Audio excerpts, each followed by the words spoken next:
All right, so welcome to another rapid fire business story of the week. This is part of our rapid fire series, and today we have an incredible guest with us, someone who's achieved extraordinary success and is here to share their unique business journey with you. We're excited to hear their insights, so let's welcome them to the show. All right, so as this is our rapid fire series, we've got 1 minute or less to answer each question. So in a minute or less, give us the elevator pitch to your story and your life. Go. All right. Hi, everyone. I am Dr. Theresa DiLorenzo. I am the owner and founder of Nutrition for Optimal Performance. This is a private practice where I work with athletes who are in search of ways to optimize their performance with foundational nutrition. I also work with individuals with body image dysmorphia. So we use nutrition counseling and we use what's called my Coalescence method. So we marry nutrition counseling with yoga therapy to help these individuals get back into their body, out of the food rules, into their body, and able to identify what they're craving, when they're hungry, when they're full, so that they can eat mindfully and stop the restrictive binging habits and patterns that they've been following. So I use aerial yoga therapy because this soothing movement of aerial yoga can really help you get back into your body and listen to what your body's telling you it needs. So that's fascinating, and I would love to dig a little bit deeper. So tell us a bit more about what you're working on today that you're most passionate about and believe will have the biggest impact. Yeah, so I do have a program called Journey into Positive Body Image. And like I said, we use nutrition counseling and yoga therapy to help individuals really work through some of the obstacles that they're being faced with in terms of listening to their body and their cravings. I really believe that your cravings are an indication of what your body needs. And when we ignore that and we live in all these food rules, it causes you to overeat later. You've been ignoring your body all day. So my clients tell me, I've been good all day. And that means eating the things that they think they're supposed to, only to find themselves overeating chips and cookies and things like that at night because their body's in search of things that they have been ignoring all day. I also host a lot of retreats. So my upcoming retreats are empowering female athletes, as well as my Fall Fitness Festival, where a lot of my clients come together, share their stories, share their successes, their wins, their struggles, all of these things in different beautiful venues where we do more of these workshops about cravings and honoring your body, etc., as well as yoga therapy, all kinds of movement, different workshops, eating amazing food. So those are some of the things that I'm working on that are near and dear to me.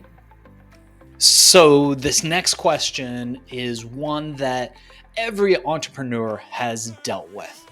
Tell us about a time where you failed. We often say failure is the first step to success. So think about a time where you failed in the past. What happened? What did you learn from it?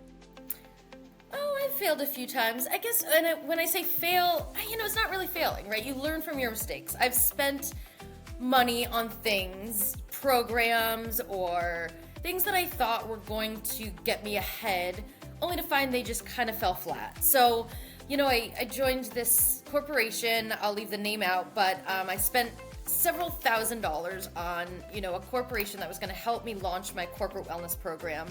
And it really just didn't fit with my business model and what I promote with my business. So I did all the trainings, I spent all the money, and I just didn't end up actually moving forward with it. So it was kind of a disappointment, but you learn from each experience. I learned that I need to stay true to my mission, and my mission is not weighing food and taking pictures of food and counting calories. That's not what I'm about. I'm about listening to your body, and all foods fit, and it just didn't feel like it fit with where I was going. So I spent the money, I did the thing, and I didn't end up following through, and that's okay. I learned from it, and every mistake that you make in your business is something that you've got to learn, you've got to look at the positive, the bright side, and find a lesson that can be learned from it. So that was probably the biggest mistake I made, the biggest failure I've had. That's fascinating. And we're definitely going to have you back on the show to dive deeper into each of these questions. But for now, one thing that I often say is, and I tell this to my employees and the people who work with me and for me all the time, is that when a tree falls in the forest, if nobody hears it, did that tree actually fall? This brings me to this next question. How do you make sure that all of these amazing projects that you're involved in get noticed? What marketing and advertising methods have worked best for you? You've got a minute. Let's go. All right. Yeah, I would say, I do a lot of promotion on social media. I work with a business coach who has really helped me to get out of my comfort zone. We all tend to shy away from selling and promoting ourselves, but the only way people are going to know about you is if you're putting yourself out there. So my business coach has really helped me to stay true to my mission and really put myself out there, kind of fine-tuning the way that I post and how often I post.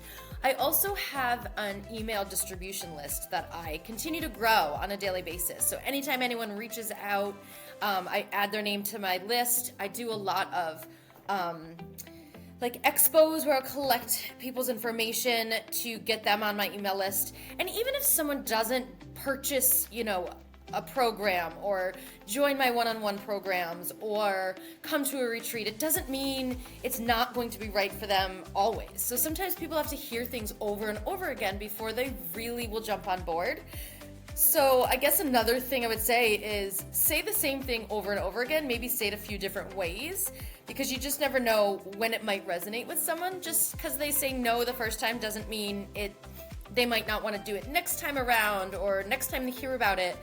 People need to hear things over and over sometimes before they'll really jump on board. So being consistent, really being confident in what you're promoting is super important, and promoting yourself in a variety of different ways. So my email distribution list, being on podcasts, having my own podcast, social media, etc. Really important in terms of promoting what I have to offer. That was so awesome. We're definitely going to dive deeper into this on a later show. And as we approach our last question, before we ask people how people can get a hold of you, how people can reach you, learn more about the work that you're doing in your company, and we will include all that information in the show notes, what I wanted to ask you is, what is one piece of advice that you would offer to your younger self, to our audience, and to somebody, especially somebody who's just starting out in the same niche that you're in, but just doesn't know how to start or get going? I guess I would say give it time. My first couple years in my private practice, I certainly wasn't making the money that I could. I was not charging very much, and over time I got more confident and I kept at it, and I didn't give up just because I wasn't seeing oodles and oodles of money coming in. My first couple of retreats, I didn't necessarily make a profit. I might have come, broken even, but I stayed at it. I stuck with it. I kept learning the things that are out there that other people have done. So I just, there might be webinars that I'll listen to or podcasts that I'll listen to by other people doing the same thing. And I took tricks of the trade, along the way and implemented them and just kept at it and didn't give up. And, it sounds cliche, but there's always, if you're really passionate about it, you really love it, stick with it, and you will see it thrive and grow. If you're really, if it's really something you want to make happen, make it happen. Stay on track and don't give up. Amazing stuff. We're going to have to thank our guest today for being a guest on Business Story of the Week. And before we cut out on this episode, I wanted to ask you, how can people get a hold of you? How can people learn more about what you're doing? And how do people engage with you? And we will transcribe this and put it in the show notes for everybody to find. Yes, so you can find me on Instagram, Theresa DiLorenzo Nutrition. You can find me at nutrition-4-op.com, my website. And on Facebook, also Theresa DiLorenzo Nutrition. Theresa DiLorenzo123 at yahoo.com is my email.